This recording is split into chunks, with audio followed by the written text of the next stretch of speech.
अनामिका जैसे ही आरुषि को मारने वाली होती है कि रणवीर अनामिका का हाथ पकड़ लेता है। दूसरी तरफ जैसे ही अनामिका ने अपना हाथ उठाई, आरुषि अपना सर झुका लेती है।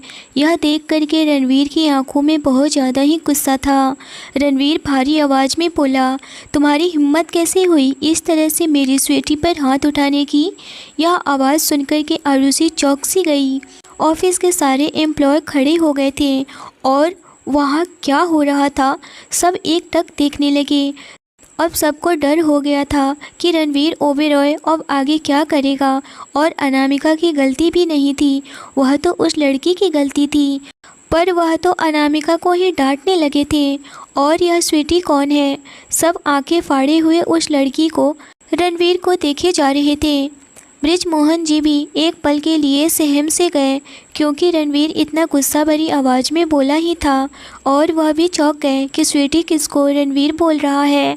बृजमोहन जी आरुषि के पास आए और कहने लगे, आरुषि बेटा चलो यहाँ से, बहुत हो गई।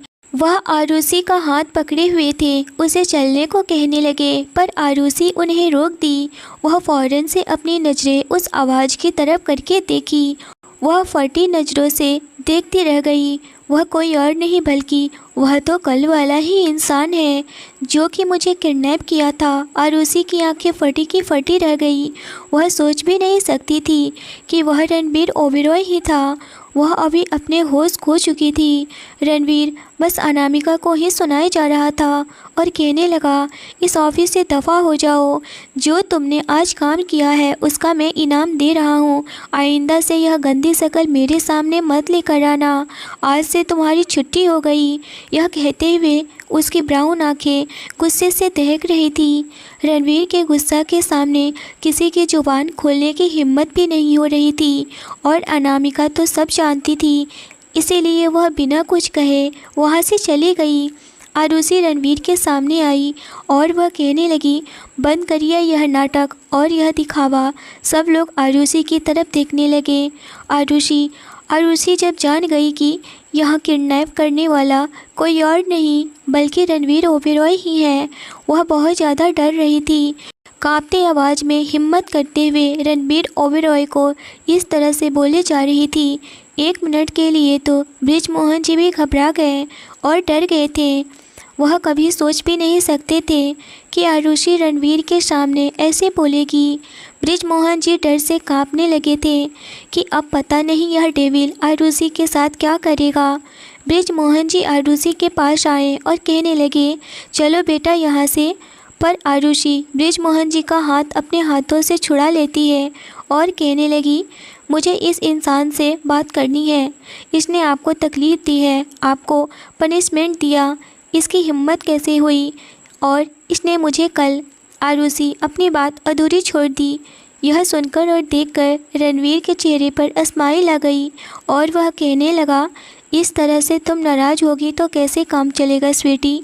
चलो हम बैठ कर के बातें करते हैं ना। आरुषि कहने लगी, जी नहीं, मैं यहाँ बैठने नहीं आई हूँ, मैं यहाँ पर अपने डैड के लिए आई हूँ। और मैं एक बात आपको अच्छे से बता दूँ कि मेरे डैड यहाँ पर कोई काम नहीं करेंगे, क्योंकि 2 दिनों से मेरे डैड का यहाँ पर मजाक बनाया जा रहा है और आप लोगों ने मेरे डैड का मजाक उड़ाया है। आपने मेरे डैड को पनिशमेंट के तौर पर यहाँ पर नौकरी दी हुई है ना, कि रोज़ मेरे डैड आते हैं और बैठकर चले जाते हैं और आपके एम्प्लॉय मेरे डैड का मजाक उड़ा रहे हैं। यह कहाँ का पनिशमेंट है? इतना सुनकर रणवीर की आंखें पूरी तरह से चौंक गई और वह सारे एम्प्लॉय पर नज़र दौड़ाने लगा। और वह बहुत ज़्यादा भारी आवाज़ में बोला, किसने बृजमोहन जी का मजाक उड़ाया है? सारे एम्प्लॉय एकदम से शांत खड़े थे और वह बहुत ज़्यादा ही घबराए और डर के मारे पसीने पसीने हो रहे थे। बृजमोहन जी का मजाक तो सभी ने उड़ाया था और सभी लोगों ने हंसा था, पर अब जब रणवीर पूछ रहा था तो किसी के ज़बान से आवाज़ ही नहीं निकल रही थी। यह देख करके और सुनकर रणवीर कहने लगा, अगर नहीं बताओगे तो सारे के सारे इस जॉब से हाथ धो बैठोगे। अब सोच लो, तुम लोगों को जॉब चाहिए या फिर पनिशमेंट? रणवीर बड़ी बड़ी आंखें किए हुए गुस्से से भारी आवाज़ में रिसेप्शनिस्ट से कहने लगा, तुम बताओ कि कल क्या हुआ था? रिसेप्शनिस्ट डर के कांपने लगी। वह कहने लगी, सर वो किशन ने इनका मजाक उड़ाया था और सब लोग भी हंसे थे। रणवीर गुस्सा भरी नज़रों से किशन को देखा। किशन रणवीर के करीब आया, उसका सर नीचे और डरे सहमे हुए हालत में आकर के रणवीर के सामने खड़ा हो गया। आज तो वह सोच लिया था कि आज तो उसका काम तमाम ही है और यह डेविल उसे नहीं छोड़ेगा। डरे हुए आवाज़ में कहने लगा, सर मैं तो बस बृजमोहन जी को सच बताया था कि आपने उन्हें पनिशमेंट दिया है कि वह हर रोज़ ऑफिस आएंगे और चले जाएंगे। आप कैसे किसी को पनिशमेंट दे सकते हो और आप क्या सच बता सकते हो? बस मैं यह कहना चाहूँगी कि जिस तरह से तुम यहाँ पर जॉब करने आते हो और पैसे कमाने के लिए आते हो, इस तरह से और भी लोग आते हैं, पर उनका इस तरह से मजाक कहाँ की समझदारी है। और वह भी अपने डैड के उम्र के इंसान से इस तरह से घटिया मजाक करना कोई खेल नहीं है। तुम्हें इतनी भी मैनर्स नहीं है? इतने बड़े ऑफिस में काम कर रहे हो कि बड़ों से कैसे बात करनी चाहिए, तुम्हें तमीज़ नहीं है क्या? अभी वो बोल ही रही थी कि कहने लगा, सॉरी मैडम, मुझसे बहुत बड़ी गलती हो गई। किशन बृजमोहन जी के सामने आकर हाथ जोड़ देता है और कहने लगा, सॉरी सर, मुझे माफ़ कर दीजिए, मैं आज के बाद ऐसी कोई भी गलती नहीं करूँगा। बृजमोहन जी किशन के हाथ पकड़ लेते हैं और कहने लगे, कोई बात नहीं है बेटा, गलती तो इंसान से ही होती है ना, और तुमने स्वीकार कर लिया, वही बहुत ज़्यादा है। तभी रणवीर कहने लगा, किशन तुम जा सकते हो और मुझे आगे बोलने की कोई ज़रूरत नहीं पड़नी चाहिए।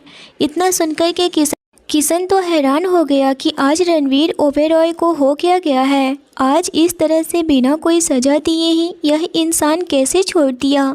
कहीं यह मुझे ऑफिस के बाद तो कोई पनिशमेंट या फिर कुछ, वह सोचकर घबरा जाता है।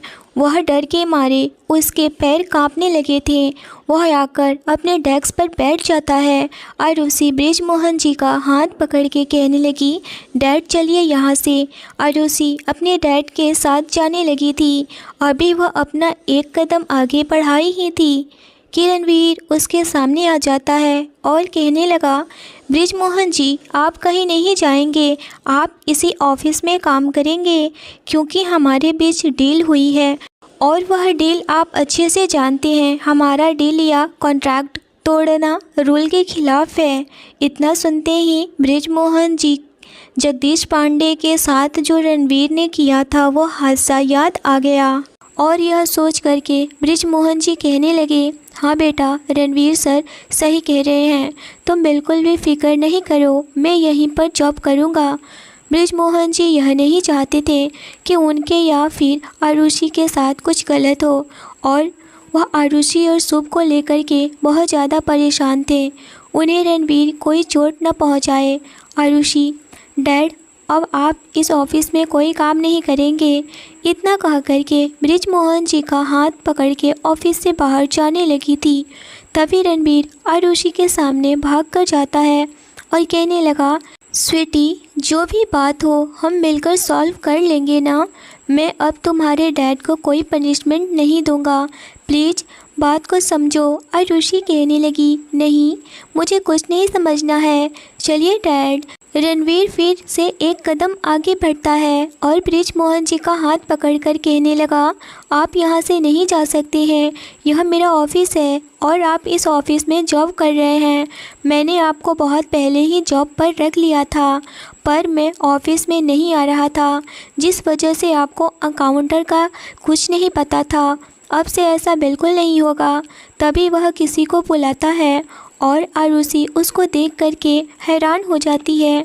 वह तो एकदम से कल वाला ही इंसान लग रहा था, हट्टा कट्टा, पर आरुषि की आंखों पर पट्टी बंधी होने के कारण उसे कुछ भी दिखाई नहीं दिया था, जिस वजह से उस इंसान को वह पहचान नहीं पाई, बस उसे परछाई नज़र आ रही थी। रणवीर कहने लगा, जय बृजमोहन जी को लेकर के जाओ और उन्हें अकाउंटर का काम समझा दो। यह बात रणवीर बृजमोहन जी की आंखों में आंखें डालकर बोल रहा था। बृजमोहन जी सब समझ रहे थे, अगर वह नहीं जाते तो रणवीर आरुषि के साथ पता नहीं क्या ही कर देता। इस डर से बृजमोहन जी कहने लगे, ठीक है आरुषि। आरुषि से बोले, बेटा तुम कॉलेज चले जाओ, मैं ठीक हूँ, मैं इसी ऑफिस में रहूँगा। तुम खामखा परेशान हो रही हो बेटा, परेशान मत हो, आरुषि कहने लगी। डैड, अभी वह इतना बोली ही थी कि जय वह आदमी खड़ा था, वह कहने लगा, चलिए बृजमोहन जी। इतना सुनकर के बृजमोहन जी उसके साथ आगे बढ़ गए। आरुषि मन में सोचने लगी, डैड आप अच्छे से जानते हो कि मैं आपको इस तरह से परेशानी में आपको नहीं देख सकती हूँ, और यहाँ आपकी बेइज्जती हुई है, वहाँ आप कैसे रहकर काम कर सकते हैं। बृजमोहन जी जैसे ही चले गए, रणवीर आरुषि का हाथ पकड़े अपने कैबिन में लेकर जाने लगता है। तभी आरुषि चिल्लाकर कहने लगी, आप कौन होते हैं मुझे यूँ ऐसे टच करने वाले, मुझसे दूर रहिए ना। आपने कल भी मुझे टच किया, मैंने कुछ नहीं कहा, मुझे नहीं पता था कि आप हैं। अगर मुझे पता होता कि आप ही रणवीर ओबेरॉय हैं और कल मुझे इस तरह से, तो मैं कभी भी यहाँ। अभी वह बोल ही रही थी कि तब तक रणवीर उसे कैबिन में ला चुका था और वह उसके लबों पर अपना लब रख दिया और उसे पैशनेटली किस करने लगा। अभी आरुषि का बात उसके गले में के अंदर ही रह गया, वह बोल ही नहीं पा रही थी। वहीं रणवीर के एक हाथ आरुषि के कमर पर था, जो कि उसके कमर को सहलाए जा रहा था। रणवीर इस वक्त बहुत ज़्यादा सुकून महसूस कर रहा था, क्योंकि वह रात भर आरुषि के ख्यालों में जो था और उसके लिए तड़पा जो था, रात भर और सुबह तक की बेचैनी अब जाकर उसे सुकून महसूस करवा रही थी। एक हाथ वह आरुषि के सर पर बहुत प्यार से रखा हुआ था और वह आरुषि को उसी पोजीशन में किस करते हुए सोफे पर बैठ गया और आरुषि को अपने गोद में बैठा दिया। रणवीर का कैबिन साउंड प्रूफ और बाहर से कोई कुछ भी देख नहीं सकता था, मगर कैबिन के अंदर से बाहर का सब कुछ दिखता था। 10 मिनट के लंबे किस के बाद रणवीर आरुषि को छोड़ दिया, मगर वह आरुषि को अभी भी कमर से पकड़ा हुआ था। आरुषि की आंखों से आंसू निकल रहे थे। आरुषि बहुत ज़्यादा ही अपने आप को वीक महसूस कर रही थी, क्योंकि वह नहीं चाहती थी कि रणवीर उसके करीब भी रहे या फिर उसे टच करे। मगर यहाँ तो टच तो दूर की बात है, वह तो आरुषि को किस कर देता था। इन सब चीज़ों से आरुषि बहुत ज़्यादा परेशान हो गई थी। इस वजह से वह रोए जा रही थी। आरुषि के ब्लू आंखों में मोती जैसे आंसू देख करके रणवीर बेचैन हो उठा और वह कहने लगा, स्वीटी इस तरह से तुम रोगी तो कैसे काम चलेगा। मुझे बिल्कुल भी अच्छा नहीं लग रहा है कि तुम मेरे सामने आंसू बहाओ, तो प्लीज़ मैं रिक्वेस्ट कर रहा हूँ कि तुम इस तरह से मेरे सामने नहीं रो सकती हो।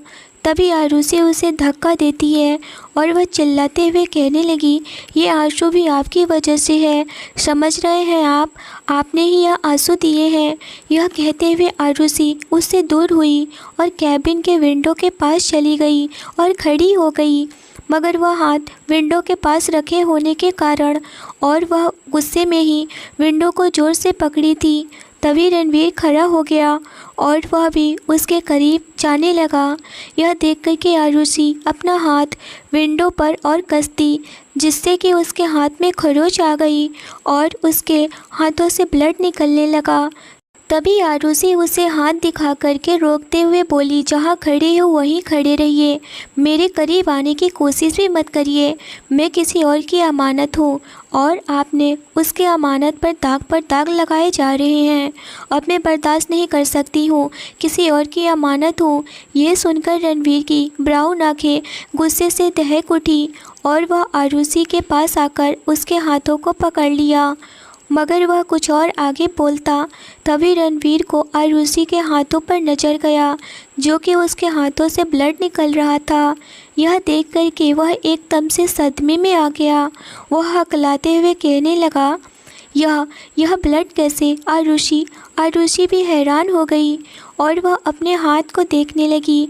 वह भी सोच में पड़ गई कि अचानक से उसके हाथ कैसे कट गए, अचानक से ऐसे कैसे हो गया। लेकिन रणवीर उसको टच करने की कोशिश कर रहा था। वह ज़्यादा इम्पॉर्टेंट था आरुषि के लिए। उसका हाथ कट जाना बिल्कुल भी इम्पॉर्टेंट नहीं था। वह अपने हाथ को रणवीर के हाथों से झटक देती है और कहने लगी, यह मेरे हाथ में खरोच लगी है ना, आपको इससे क्या मतलब है। इतना कह करके आरुषि जाने लगी। मगर अभी आरुषि अपना एक कदम आगे बढ़ाई ही थी कि रणवीर उसके हाथों को पकड़ लिया और उसे दीवार से लगा दिया। उसके बालों को अपने हाथों से पकड़ के उसके गले पर अपने लबों को रख दिया और उसे किस करने लगा और एक हाथ से उसके बालों को सहलाने लगा और दूसरा हाथ उसके पेट पर था। और रणवीर को बार बार गुस्सा आ रहा था कि वह कैसे कह सकती है कि वह किसी और की अमानत है। आरुषि बहुत ज़्यादा तड़प रही थी, वहीं रणवीर उसके रूह तक सुकून महसूस हो रहा था। वह बिल्कुल भी नहीं चाहती थी कि रणवीर उसे टच भी करे, मगर रणवीर तो रणवीर ओबेरॉय था, वह कुछ भी कर सकता था। आरुषि उसे धक्का देती है, मगर उसके धक्के से रणवीर को कोई भी फ़र्क नहीं पड़ता है। वह आरुषि के हाथों को पकड़ के बड़े से चेयर पर बैठा दिया, जहाँ की आज तक कोई भी नहीं बैठा था और ना ही बैठने की किसी में हिम्मत थी। केवल रणवीर ओबेरॉय ही उस चेयर पर बैठता था, पर आज उसने उस चेयर पर आरुषि को बैठाया। यानी कि रणवीर ओबेरॉय आज आरुषि को खुद से भी बढ़कर जानने लगा था और वह फ़ौरन से चिल्लाकर जय को बुलाया। जय बाहर ही खड़ा था। वह आया और कहने लगा, क्या हुआ बॉस। रणवीर चिल्ला कर के बोला, जल्दी से डॉक्टर को बुलाओ, देखो आरुषि के हाथ से ब्लड निकल रहा है, मैं देख नहीं पा रहा हूँ उसका ब्लड, फ़ौरन से डॉक्टर बुलाओ। वह बहुत ज़्यादा ही घबराए जा रहा था। आरुषि भी रणवीर को देखकर एक पल के लिए तो हैरान हो गई थी। इतने से चोट पर यह इंसान इतना परेशान क्यों हो रहा है। आरुषि खुद के लिए परेशान में रणवीर को देखकर हैरान थी। उसके फेस को एकटक देखी जा रही थी। आरुषि की नज़रें रणवीर महसूस किया, जिससे कि उसके चेहरे पर एक प्यारा सा स्माइल आ गया। जय वहाँ से जा रहा था और सोचे जा रहा था, दूसरों को मारने में तो ये इंसान सोचता भी नहीं है, ब्लड निकलने में, पर आज उस लड़की के एक बूंद खून के लिए इतना परेशान हो रहा है, ये मामूली बात नहीं हो सकता है। वह फ़ौरन से डॉक्टर को कॉल करके साथ लाया। डॉक्टर को देखते ही रणवीर दौड़ करके गया और कहने लगा, डॉक्टर देखिए ना, आरुषि को हाथ में चोट लगी है, ब्लड निकल रहा है, जल्दी से ठीक करिए। डॉक्टर रणवीर को आज इतना परेशान पहली बार देखे। वो डॉक्टर रणवीर के फैमिली डॉक्टर थे। डॉक्टर रणवीर को परेशान देखकर बोले, रिलैक्स मिस्टर ओबेरॉय, मैं देखता हूँ। और वो आरुषि के अंगुली पर दवा लगाकर उसे पट्टी कर दिए। डॉक्टर कहने लगे, आप बिल्कुल भी फिक्र नहीं करिए, इनको बस थोड़ी सी चोट आई है और वह ठीक हो जाएंगी, मैं दवा लगा दिया। इतना कह कर के डॉक्टर चले जाते हैं और डॉक्टर के साथ जय भी उन्हें छोड़ने बाहर तक चला जाता है। रणवीर आरुषि के पास आकर कहने लगा, जाना तुम ठीक तो हो ना। पर आरुषि बहुत गुस्सा होती है और कहने लगी, आप इतना मेरी फ़िक्र क्यों कर रहे हैं, आप मेरी फ़िक्र नहीं करिए। इतना कह कर के वह वहाँ से उठ खड़ी हुई और वह जाने वाली होती है, मगर रणवीर उसके हाथों को पकड़ करके फिर से चेयर पर बैठा दिया और उसके ऊपर झुक गया और कहने लगा, स्वीटी तुम इतनी जल्दी कहाँ जा रही हो, तुम पहले मुझसे बात तो करो ना। आरुषि गुस्से भरी नज़रों से कहने लगी, मुझे आपसे कोई भी बात नहीं करनी है।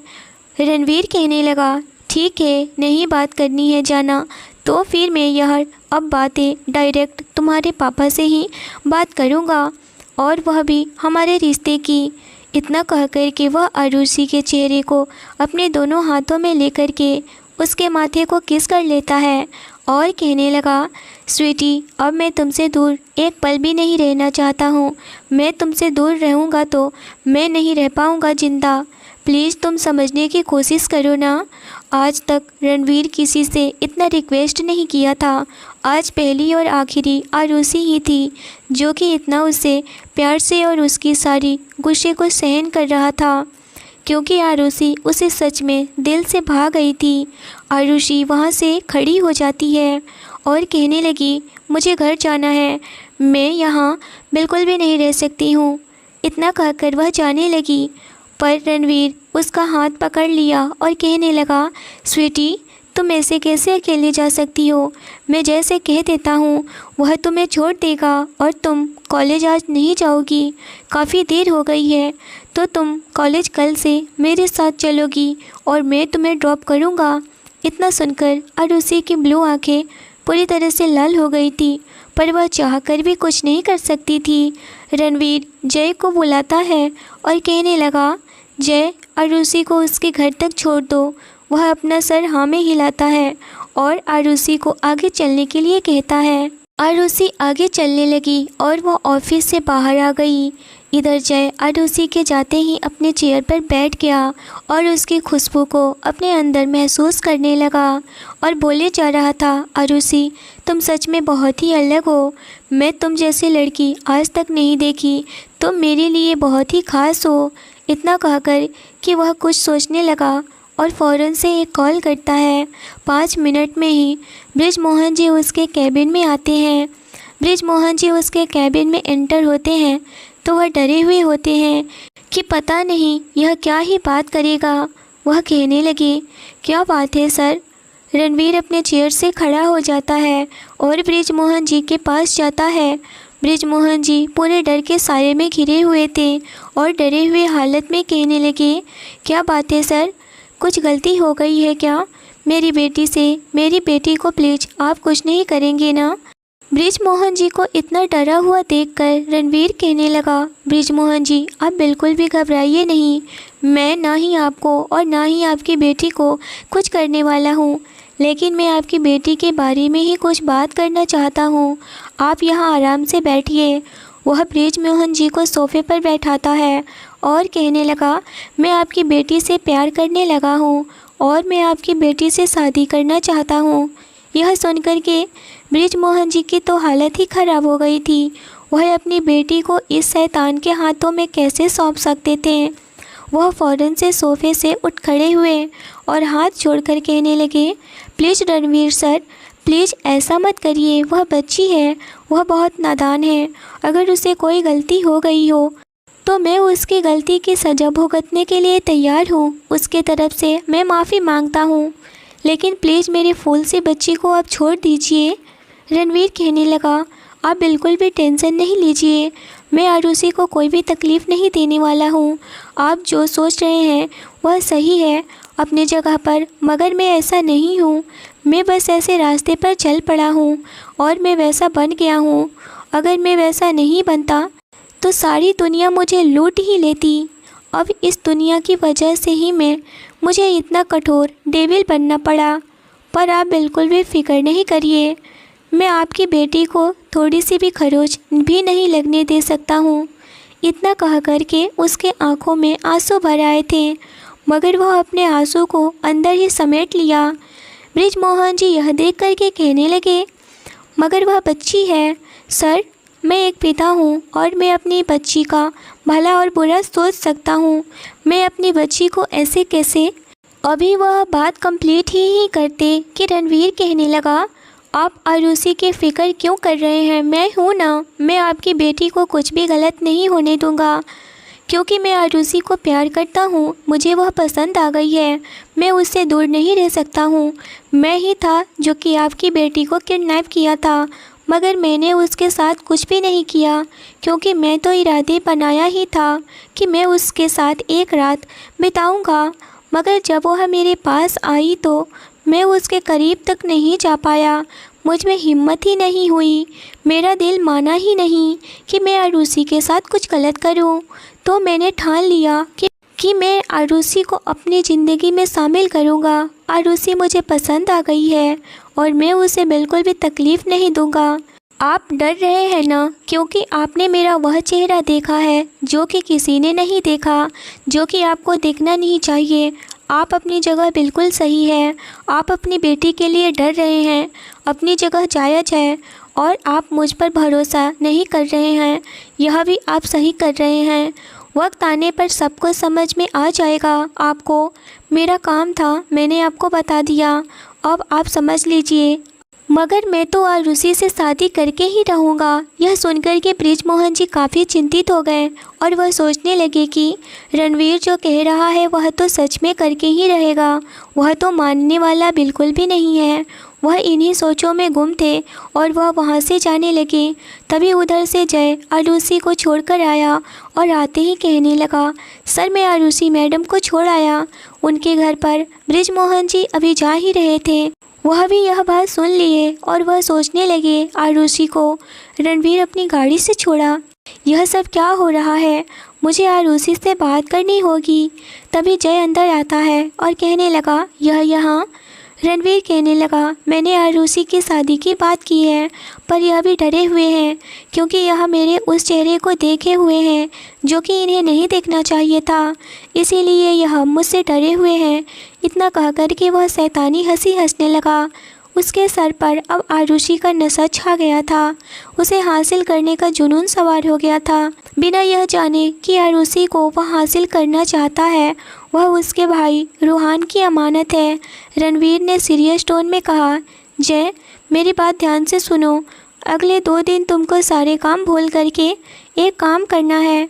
अगर उस काम में कोई भी गड़बड़ी हुई तो तेरी जान लेने से पहले एक पल भी नहीं सोचूंगा। जय सर झुकाकर बोला, यस सर।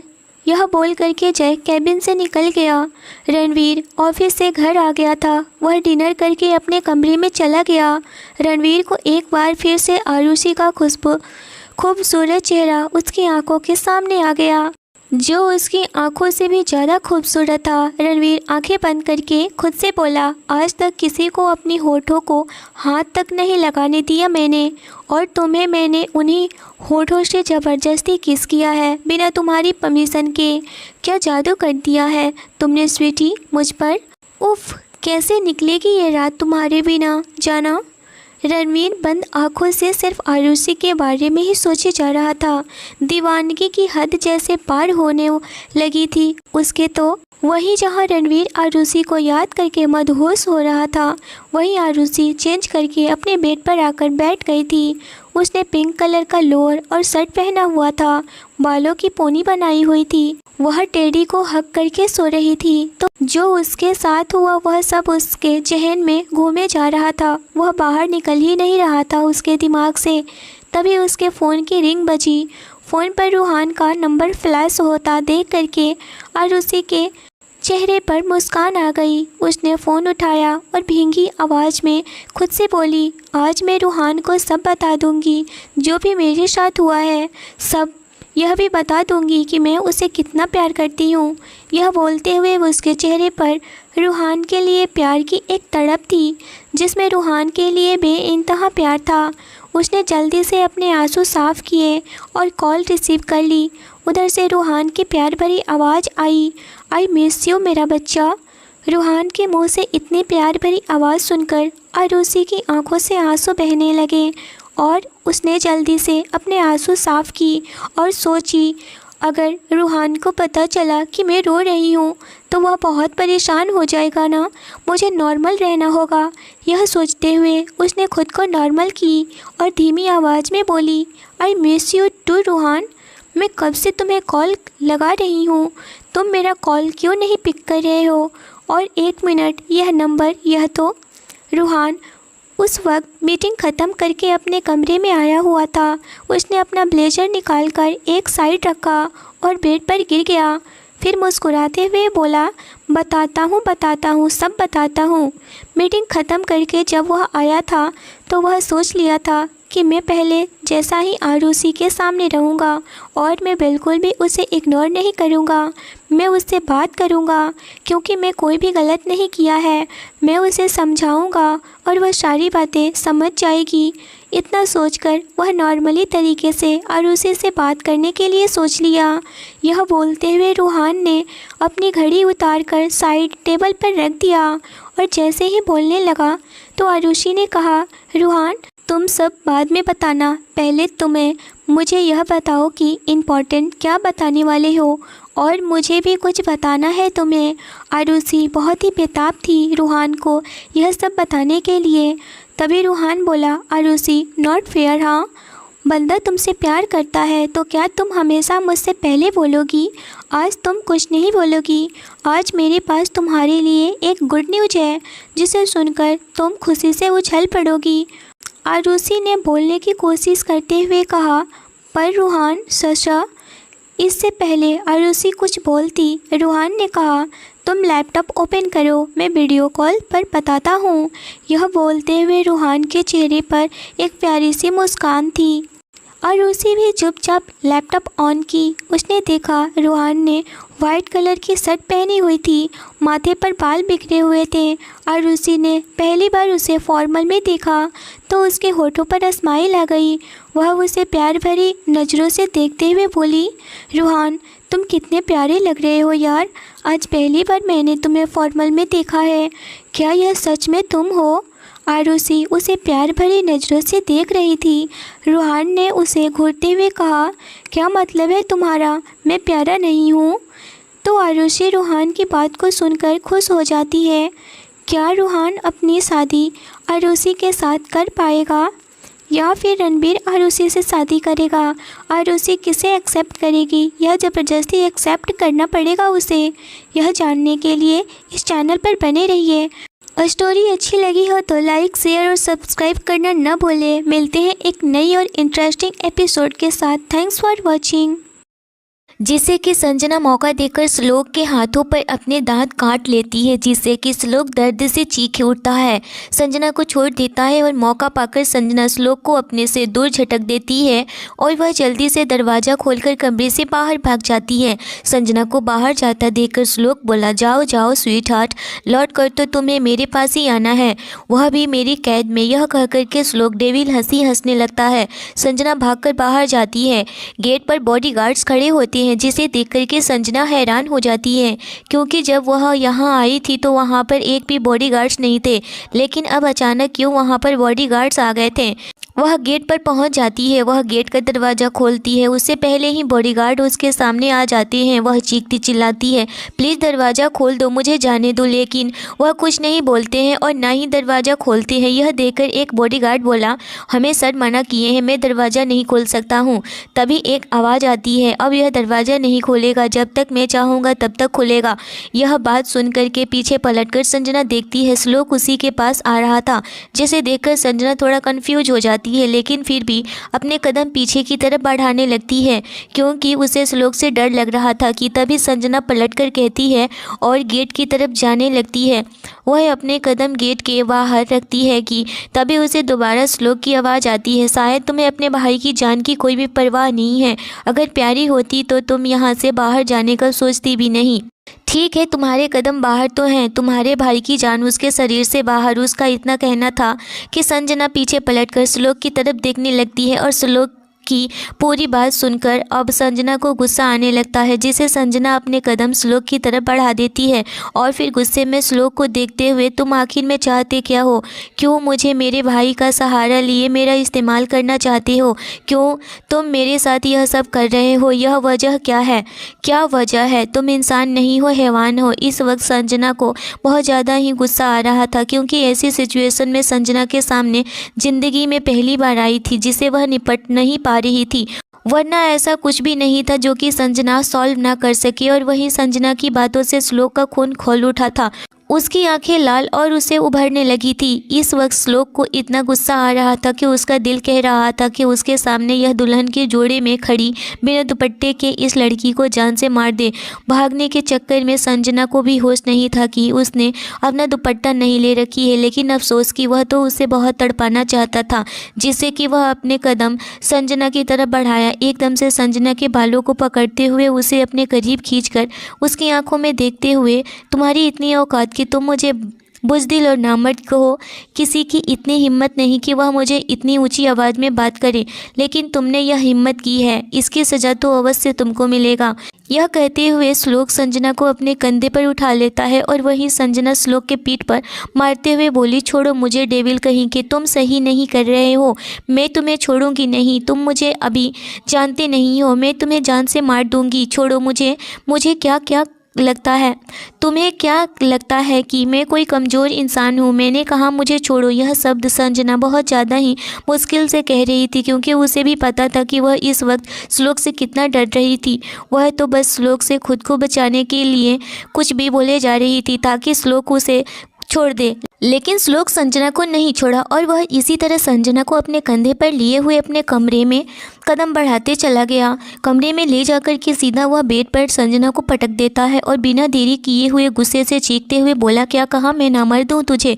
अभी पता चल जाएगा कि यह कह करके श्लोक अपना शर्ट का बटन खोलने लगता है और श्लोक को ऐसा करता देखकर संजना डर से कांपने लगती है, जिसे संजना पीछे की तरफ खिसकने लगती है और कहने लगती है, तुम यह सही नहीं कर रहे हो, तुम गलत कर रहे हो, देखो मैं कह रही हूँ ना, वहीं रुक जाओ। लेकिन इस बार श्लोक उसकी एक भी नहीं सुनता है और एक झटके में अपनी शर्ट उतारकर संजना के करीब बढ़ने लगता है और कहता है, तुम डर क्यों रही हो? तुम्हें तो इन सब चीज़ों की आदत होगी ना, पता नहीं कितने मर्दों को तुम दिल बहला चुकी होगी, चलो आज मैं तुम्हें खुश कर देता हूँ। यह कहते हुए श्लोक संजना पर झपट पड़ता है, उसे करीब खींच लेता है और एक झटके में ही संजना के लहंगे की डोरी खोल देता है, उसे किस करने लगता है, एक झटके में ही उसे अपने ऊपर कर देता है और श्लोक के ऐसा करते ही संजना डर से कांपने लगती है, जिसे कि वह पहली अपनी पूरी ताकत लगा चुकी थी खुद को छुड़ाने में, लेकिन श्लोक उसे कोई भी मौका नहीं दे रहा था कि तभी श्लोक आगे कुछ करता। इतने में ही दरवाज़ा नॉक की आवाज़ आती है, जिसे सुनकर श्लोक गुस्से से भावे तन जाती है और बोला,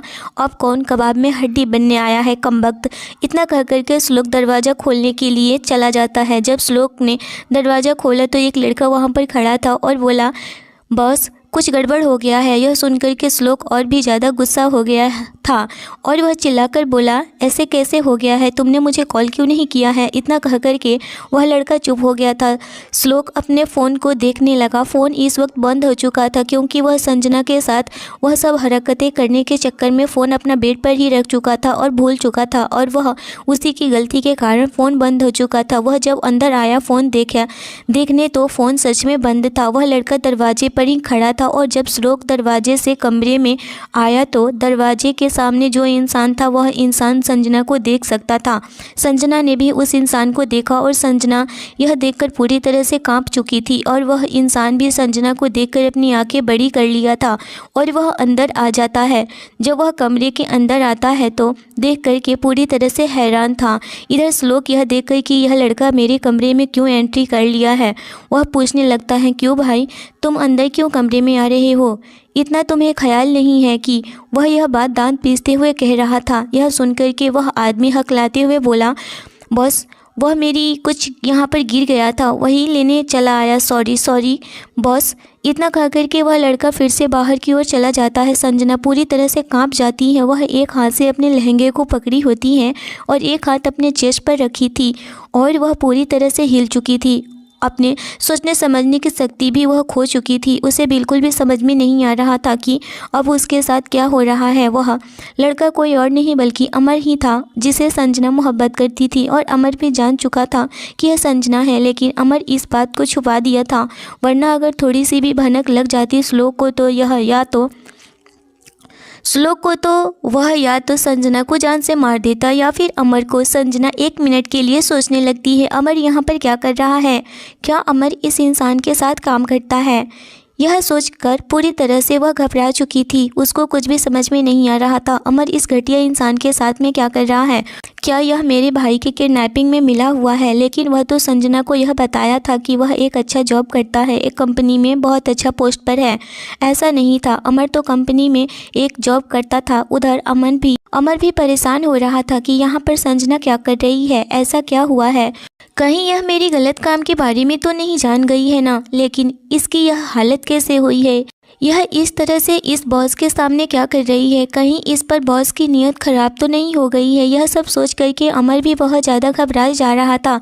तभी रूम से बाहर निकल कर के श्लोक कहता है, जो अपने असिस्टेंट से बात कर लूँगा।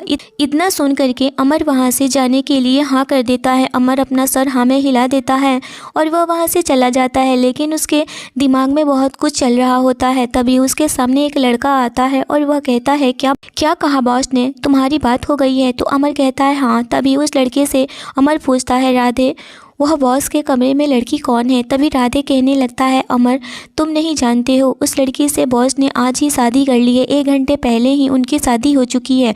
इतना सुनकर के अमर पूरी तरह से हैरान हो चुका था और राधे से कहने लगा, कैसे तुम जानते हो कि बॉस ने उस लड़की से शादी कर लिया है? वह लड़की मिली कैसे? तभी राधे कहने लगा, तुम इन सब के बारे में क्यों पूछ रहे हो? अमर कहने लगा, बस ऐसे ही। वह लड़की बहुत ज़्यादा ही घबराई हुई नजर आई मुझे। बॉस ऐसे ही कैजुअली पूछ लिया था। राधे कहने लगा, हाँ, वह लड़की नहीं चाहती थी बॉस से शादी करना। वह तो बस उसने जब धोखे से शादी किया है, क्योंकि बॉस उसे चाहते हैं कि, लेकिन बॉस चाहते भी नहीं हैं, उसे बदला लेना चाहते हैं। यह सुनकर के अमर पूरी तरह से हैरान हो चुका था और घबराया हुआ भी था। इधर फिर श्लोक संजना के ब्लाउज की भी डोरी खोल देता है और फिर बोला, चलो बेबी शुरू करते हैं। इतना कह करके उसके होठों पर जोर से पकड़कर अपने होठ में टच कर देता है और किस करने लगता है। उसे बेड पर लेट आकर उसके ऊपर हो जाता है और वहीं श्लोक के ऐसा करते ही संजना पूरी तरह से चीख पड़ती है। उसे इस वक्त इतना ज़्यादा डर लग रहा था और घबराहट हो रही थी कि वही जानती होगी कि उसे कैसा फील हो रहा था। ऐसे इंसान के सामने, वह भी बगैर कपड़ों के, कैसे हो सकती है? इस वक्त उसका दिल बहुत ज़ोर ज़ोर से रो रहा था। उसका दिल कह रहा था कि वह अभी मर जाए, क्योंकि ऐसे इंसान के साथ कभी वह सब नहीं कर सकती है, जो उसे ऐसे झूठे इल्ज़ाम लगा रहा हो, जो उसे इस कदर बेइज्जत कर रहा था। जिसे संजना अपने कांपते होठों से बोली, तुम तो मेरे साथ ज़बरदस्ती नहीं कर सकते।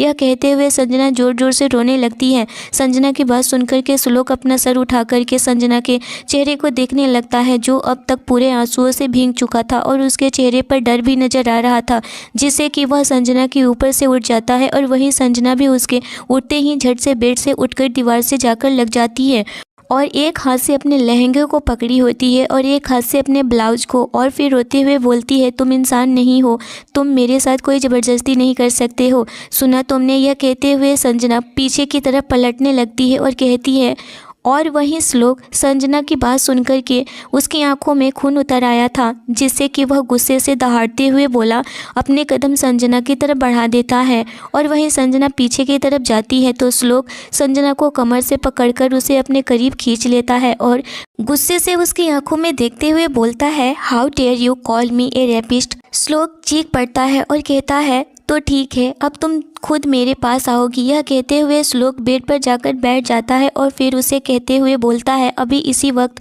मेरे पास आओ, और हाँ, मुझे तुम्हें गले से आवाज़ नहीं आनी चाहिए, वरना मैं तुम्हारे भाई की सांसें छीन लूँगा।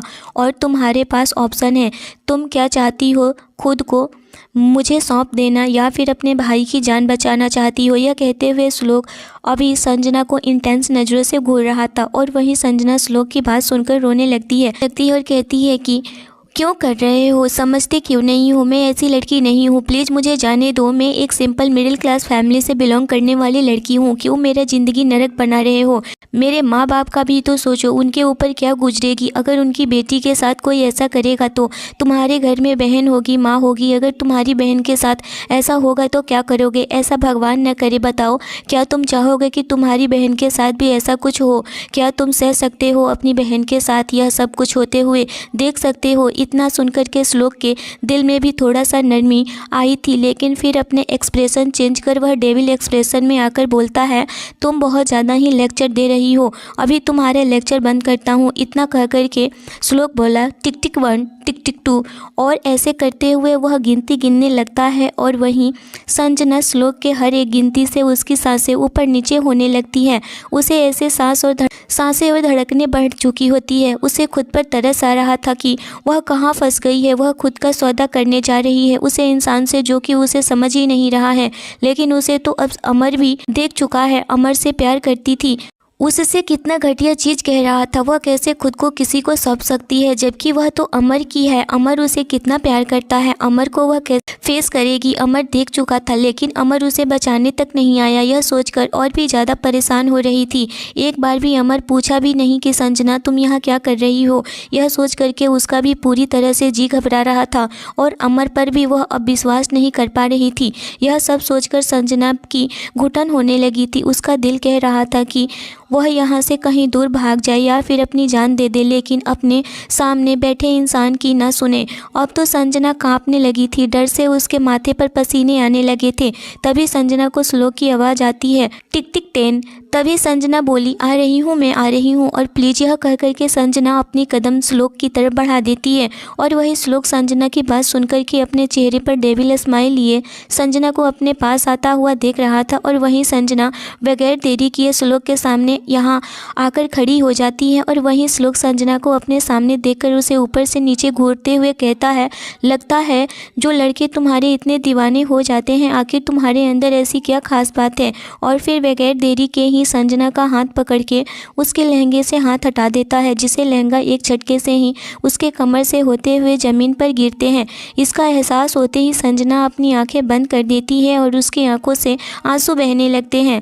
उसके आंसू श्लोक के हाथों पर जा गिरते हैं, क्योंकि संजना श्लोक के बहुत नज़दीक खड़ी थी। तभी श्लोक अपने हाथों पर संजना के आंसू देखता है और अपना फेस ऊपर उठाया और संजना के फेस को देखता है तो उसकी भी धड़कनें बढ़ जाती है। पता नहीं क्यों, लेकिन उसे अजीब सी बेचैनी होने लगती है, जैसे वह कुछ गलत करने जा रहा है। उसे भी फील हो रहा था कि वह इस लड़की के साथ गलत कर रहा है, लेकिन पता नहीं क्यों उसके अंदर एक शैतान हावी हो चुका था, जो कि अच्छे इंसान को वह दबा चुका था।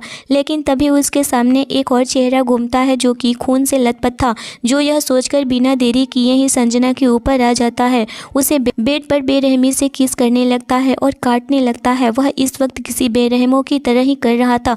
वह चीख चिल्ला रही थी, संजना के साथ अजीब पेश आ रहा था, उसने कोई भी रहम नहीं छोड़ा था।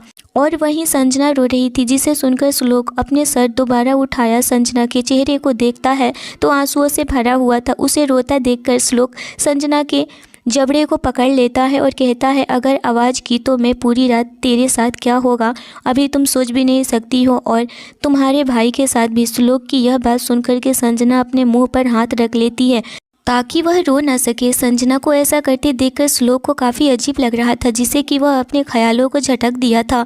वैसे तुम रो क्यों रही हो, तुम्हें तो अच्छा लगना चाहिए कि ऐसा कौन सा तुम्हारे साथ पहली बार हो रहा है। यह कहते हुए श्लोक बगैर देरी किए ही संजना को बहुत पेन देता है, जिससे कि उसे रूम में संजना की चीखें बहुत तेज़ निकल जाती है। तभी श्लोक चीख सुनकर के एक पल के लिए रुक जाता है और अपना सर उठाकर संजना के चेहरे को देखता है और उसके होठों पर अपना होठ रख दिया, जिससे कि संजना आवाज़ न कर सके। जिसके चेहरे पर दर्द साफ नजर आ रहा था। उसके चेहरे पर दर्द देखकर श्लोक कुछ पल के लिए सोच में पड़ जाता है कि आखिर में लड़की रो क्यों रही है, घबरा क्यों रही है और इतना दर्द क्यों हो रहा है। जब इसकी पहली बार नहीं है तो फिर इसको दर्द नहीं होना चाहिए, लेकिन यह तो अलग ही दिख रही है। तभी कुछ सोचते हुए गुस्से में अपनी हरकतें जारी रखता है, जिससे कि संजना की दोबारा न चाहते हुए भी उसके गले से चीख निकलने लगती है। जिसे सुनकर श्लोक इस तरह संजना के साथ पेश आते हुए बोला, मुझे तुम्हारी चीख नहीं सुनना है, तुम्हारे बॉयफ्रेंड से ज़्यादा तुझे मैं खुश करूँगा। और वहीं संजना रोते हुए बोली, प्लीज़ प्लीज़ ऐसा मत करो, मैं मर जाऊँगी, मुझे दर्द हो रहा है। यह कहते हुए वह अपना हाथ श्लोक के सीने पर रख देती है, उसे खुद से दूर करने लगती है, क्योंकि वह अब संजना से बर्दाश्त नहीं हो पा रहा था। और वहीं श्लोक संजना को खुद से दूर करता देखकर संजना को दोनों हाथों पकड़ करके उसके ऊपर सर के ऊपर रख देता है। वह अभी भी वही करता रहता है। संजना जितना उसे रोकने की कोशिश कर रही थी, श्लोक उससे दोगुना अपना जोर आजमा रहा था। और ऐसे ही करते 2 घंटे तक संजना के साथ रहम न करते हुए वह एक पल ऐसा आया जब संजना बेहोश हो जाती है और वहीं श्लोक संजना को कोई मूवमेंट न करता देखकर संजना को देखा तो वह बेहोश हो चुकी थी। उसे बेहोश देख कर के श्लोक भी काफ़ी अजीब और बेचैनी होने लगी थी। वह पुकारने लगा था, संजना संजना। उसके गाल पर हाथ रखकर बहुत जोर जोर से उसे झकझोरने लगा था, लेकिन संजना तो इस वक्त बेहोश हो चुकी थी और वह चाहकर भी कुछ नहीं बोल पा रही थी। यह देख कर के श्लोक बहुत ज़्यादा ही घबरा चुका था। संजना के फेस पूरी तरह से छोटे बच्चे की तरह मासूम लग रहा था। उसे देख कर के श्लोक पूरी तरह से हड़बड़ा चुका था और वह अपने मन में सोचने लगा था कि मैंने क्या कर दिया है इस लड़की के साथ। इसकी कोई गलती नहीं थी, फिर भी मैंने इसके साथ यह सब किया। वह बहुत ज़्यादा ही अफसोस करने लगा था, लेकिन इस वक्त संजना अपने होश में नहीं थी। एक पल के लिए श्लोक भी बहुत ज़्यादा ही अपने आप को गुस्सा करने लगा था। यह लड़की तो बेगुनाह है, मैंने इसके साथ शादी की है, मुझे नहीं करना चाहिए था। इस लड़की की कोई कसूर नहीं है। अगर किसी का कसूर है तो वह था वह आदमी जो कि उसकी बहन के साथ उसका उतना बुरा किया था। और यह याद करके वह फिर से डेविल वाले रूप में आ जाता है और वह वहां से उठकर जाने की कोशिश करता है। तभी फिर से वह संजना का चेहरा देखता है तो इस वक्त बेहोशी की हालत में सो रही होती है। बहुत ज़्यादा ही मासूम लग रही थी, वह काफ़ी रोई हुई थी, उसकी आंखें सूजी हुई थी। यह सब देख कर के एक पल के लिए श्लोक का दिल पूरी तरह से निचोड़ गया था। उसे नहीं पता था कि यह बेचैनी बहुत ज़्यादा ही उसे तकलीफ़ दे रही थी, क्योंकि संजना की पूरी आंखें सूजी हुई थी और गालों पर आंसू के निशान बने हुए थे, जिसे देख कर के श्लोक अपने हाथों की मुठ्ठियां बंद कर लेता है। श्लोक कुछ सोच करके अपने ख्यालों को झटक दिया, संजना को भरी नज़रों से देखते हुए, और श्लोक वॉशरूम में चला जाता है क्योंकि वह अब बस संजना की स्मेल को अपनी बॉडी से हटाना चाहता था, क्योंकि उसे इस वक्त खुद से ही बहुत ज़्यादा ही गंदगी महसूस हो रही थी, जिसे कि वह जल्द से जल्द अपने शरीर से मिटा देना चाहता था, जिससे कि वह अपने कदम वॉशरूम की तरफ बढ़ा देता है। लगभग 1 घंटे के बाद शावर लेने के बाद श्लोक बाहर आता है, तभी उसी बेचैनी कम नहीं हुई थी, जिससे कि वह बालकनी में जाकर अपने सिगरेट का कस लेने लगता है ताकि वह खुद को शांत कर सके। लेकिन श्लोक को अभी भी संजना की आंसू और दर्द भरी चीखें और उसका रोता हुआ फेस दिखाई और सुनाई दे रही थी और वह इस तरह उसे छोड़ करके वहाँ से चला जाता है। वह कहाँ जाता है किसी को कुछ भी नहीं पता, वह कौन है वह नहीं पता। संजना उसके बारे में कुछ नहीं जानती है सिवाय उसके नाम के। वहाँ कोई और नहीं बल्कि श्लोक प्रताप मेहरा है, बहुत बड़ा बिल्डर होता है जो कि उसके काले धंधे भी चलते हैं और वह बिजनेस टाइकून भी है। इस शहर में बहुत उसका नाम था, पर संजना उसके बारे में कुछ नहीं जानती थी। वह बड़ा तो था, उसके पास पैसे भी थे, उसके पास लोग भी थे, लेकिन उसके फैमिली नहीं था। फैमिली के नाम पर सिर्फ और सिर्फ उसकी एक बहन थी, और वह बहन जो कि उसकी जान से भी प्यारी थी, और कुछ दिन पहले ही उसकी बहन को कोमा में जा चुकी थी। उसकी बहन की यह हालत कैसे हुई है कोई भी नहीं जानता है, सिर्फ और सिर्फ वही जानता है। संजना यही तो सब जानना चाहती थी, लेकिन कैसे? संजना के घर उसके माँ बाप और 2 भाई थे और एक संजना थी। एक भाई बड़ा था और एक भाई छोटा था। संजना एक मिडिल क्लास फैमिली से बिलोंग करती थी। संजना की मम्मी पापा बहुत ज़्यादा ही अपने बच्चों से प्यार करते थे। संजना अभी कॉलेज गोइंग गर्ल थी। संजना डॉक्टर बनना चाहती थी। संजना के बड़े सपने तो नहीं थे, लेकिन वह सपना जरूर देखती थी। उसके पापा भी डॉक्टर थे, इसीलिए वह अपने पापा के ही नक्शे कदम पर चलना चाहती थी और अपने पापा के जैसा ही एक अच्छा डॉक्टर बनना चाहती थी। लेकिन शायद उसकी किस्मत में कुछ और ही लिखा हुआ था। वह नहीं जानती थी कि उसका आने वाला कल बहुत डरावना होने वाला था, जो कि अभी पता चल चुका है, और आगे क्या होगा उसे कुछ खबर नहीं है। उधर श्लोक संजना को इस हाल में छोड़कर वहां से जा चुका था और वह वहां जाता है जहां पर उसके भाई को बंद करके रखा गया था, लेकिन उसका भाई कोई भी गुनाह नहीं किया हुआ था। वह बस धोखे का शिकार हुआ था और उसको धोखा देने वाला श्लोक के ही गुंडों में से कोई था। लेकिन श्लोक को कुछ भी खबर नहीं था। श्लोक का असिस्टेंट आया और बोला, बॉस आगे क्या करना है? तभी श्लोक कहता है, आगे मैं बताऊंगा वैसे करना, अभी कुछ नहीं करना है। उसके बाद वह वहां से चला जाता है। उधर अमर बहुत ज़्यादा ही सोचे जा रहा था कि आखिर संजना को श्लोक कैसे जानता है, श्लोक को संजना कैसे मिल गई, उसे कुछ भी खबर नहीं। उसके धोखे का तो संजना को खबर नहीं हो गया है। यह सोच कर के अमर बहुत ज़्यादा ही घबराया जा रहा था, क्योंकि अमर बहुत ज़्यादा ही घटिया किस्म का इंसान था। वह अच्छा बिल्कुल भी नहीं था। वह बस संजना के सामने अच्छा बनने का नाटक कर रहा था। वह तो श्लोक के लिए बहुत बड़ा बड़ा कॉन्ट्रैक्ट डील हैंडल करता था। श्लोक भी अमर और संजना के बारे में नहीं जानता था कि वह दोनों एक दूसरे को जानते हैं, वरना संजना को तो वह बता चुका होता अमर के बारे में। उधर संजना अभी भी बेहोश बिस्तर पर पड़ी होती है, उसे कोई भी होश नहीं था। तभी श्लोक अपने कमरे में एंटर करता है तो संजना अभी भी बेहोश पड़ी होती है। यह देख कर के श्लोक पूरी तरह से घबरा जाता है और वह डॉक्टर को बुलाता है। डॉक्टर के पास कॉल करते हुए डॉक्टर फौरन से श्लोक के बंगले में हाजिर हो जाता है और वह संजना को मेडिसिन और ट्रीटमेंट देता है। श्लोक को समझाता है यह बहुत ज़्यादा ही स्ट्रेस ले चुकी हैं और इनके साथ कुछ ज़्यादा ही इंटीमेट वाला हुआ है और यह पहली बार हुआ है इनका, इसीलिए इनको ज़्यादा पेन और प्रॉब्लम हो रहा है। मैंने पेन किलर दे दिया है, घबराने वाली कोई बात नहीं है, इन्हें बहुत जल्दी होश आ जाएगा। इतना कह करके डॉक्टर वहाँ से चला जाता है।